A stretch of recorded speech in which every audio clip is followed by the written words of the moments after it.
the news in baseball this morning, because it just broke, and I think you and I are going to kind of process this live, is Nicky Castellanos to your Cincinnati Reds, 4 for $64. Is that the same exact contract Moose got? Ooh. I was wondering that this morning. I don't know. That's kind of interesting. Let me see. Moose got 4 for $64. Yeah, same contract. Wow. So Cincinnati is very clearly, I won't say they're committed to a 4-year window, because last year of contract is the last year of a contract.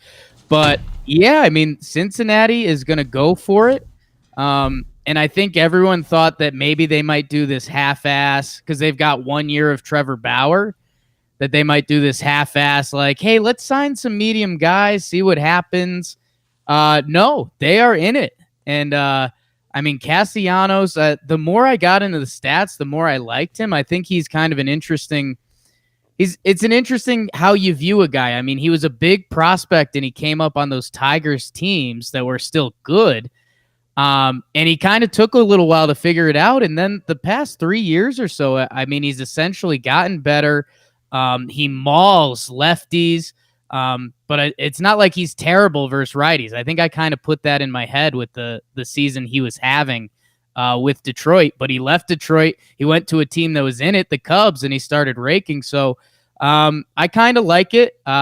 Dude doesn't really have a defensive position. You kind of wish he went to an AL team where he could DH at least part of the time. But dude can hit. It's good for him that he gets out of like a bad situation. Now he's on a team that's actively trying to win. And good for the Reds, dude. I didn't think they'd ever be able to put together this effort while still under Votto's contract.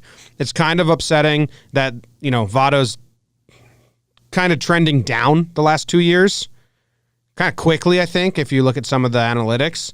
He still gets his walks and shit, but, you know, I'm excited for Votto that they're finally giving him the run he's probably been begging for a couple years.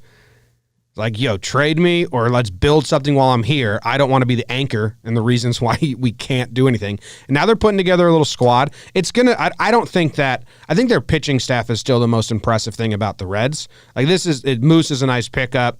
Castellanos is a nice pickup. They have a ton of outfielders now. I mean, they got Senzel. Is that how you say it? Nick Senzel. They got Winker. Do they still have Phil Irvin? Irvin's around. They got Aquino.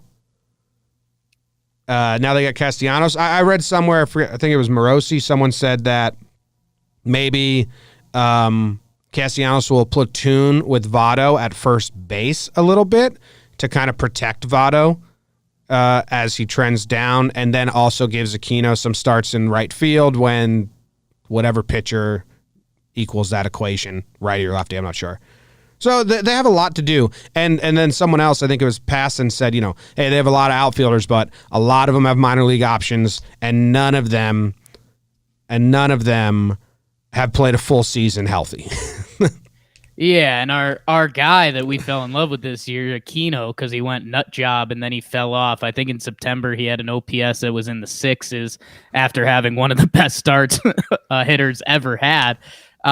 You know, I think it kind of sucks for him. He might be the one guy that's like, damn, I really have to battle for at bats now. And yeah, I mean, I'm looking at RotoChamp right now, a website I don't normally end up on, and yeah, I mean, right now in this projected lineup, they don't have Senzel in it, which I think is kind of it's a little bit of a shocker to me, because I think he's a guy that they're looking at, that when people were talking about the Reds, they were saying if he's the truth, they can do special things, and maybe it's right. But yeah. Well, who's going to be their center fielder then? Senzel played 97 games in center field last year. I mean, Winker and Irvin had 20 each. You're missing one more outfielder, Jim. They signed Akiyama from overseas. Oh, yeah. The Reds have some serious depth in that lineup. And I think if you're a Reds fan right now, you're saying all the, I mean, you start talking in generalities, but you say, hey, we've got good depth. You know, we could do some righty-lefty stuff. And yeah, I think if you need to keep it, you have guys that can go on the shuttle if needed.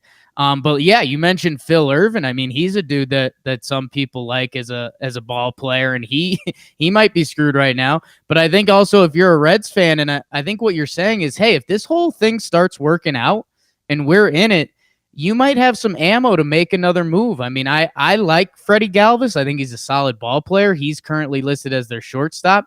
That seems like a position they could upgrade if they needed to. You're always going to need more pitching, whether it's in the front end or the back end. So, I mean, if you're a Reds fan, you have to be on cloud nine right now. Oh, yeah. You're going for it. I mean, and there's a lot of teams that are going for it. I saw someone tweet this, Jake, and I think it's an interesting question. If you're going to pay Castellanos that much money, why didn't they just get Grandal? Love my dude Tucker Barnhart, fan of the show. Sure. But wouldn't that be a better fit than having 8 outfielders? I'm on a very firm fuck Tucker Barnhart stance. Wow. For how much love he gave you. Don't we like just a little pat on the butt. Don't go all in like that. Yeah, no, I mean, there's an argument there, and I think that's going to be funny going back to the drawing board, because I think we initially had this conversation about the Atlanta Braves when they were signing everyone early. We were like, hey, Will Smith, Chris Martin, Travis d'Arnaud, Nick Markakis, Darren O'Day. Like we were like, okay, these guys are solid. And we forget Cole Hamels. He got 1 for 18 from them. We're going to talk about the Braves in a second with Ozuna. But yeah, it is going to be funny to go back to the drawing board and look who spent how much money and how that money could have spent otherwise. Because you can put yourself in this Grandal cycle, which a lot of teams might. Where, yeah, I mean, he can be a special catcher for you. He did get, I think he got $9 more million, which over 4 years, I mean, that's nothing for what we're doing here. But yeah, it's an interesting thing. And hey, you never know, what's going on behind the scenes with the Reds. I mean, maybe they think Tucker Barnhart's going to break out. Maybe the pitching staff loves Tucker Barnhart. JOMBOY Media loves Tucker Barnhart. So, but yeah, I think that'll be a fun game to play. Rearranging people's money spent this offseason.